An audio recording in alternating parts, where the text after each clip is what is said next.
and look outside. See out of your window all the precious things nature has to offer. Look at all the green trees we have. Breathe the air, clean as can be. Listen to the laughter of the children. Listen to the chirping of the birds. Now open your eyes. What do you see? Mankind is destroying nature with his very own hands. Look at all the buildings we have. No child may go and play as the birds fly away, having nowhere to go. Listen, listen, listen. You can no longer hear the screams of the earth, screams of agony, asking us to stop.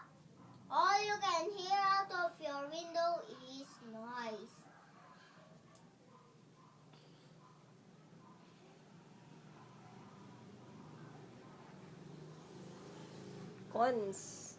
Construction, traffic, music, polluting the earth with noise.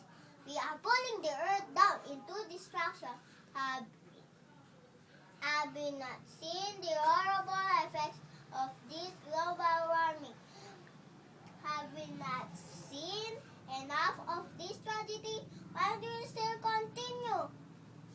Stop and listen to what the earth is telling us. Put down your heavy machinery. Stop polluting and listen to what she's trying to tell us. And stop now.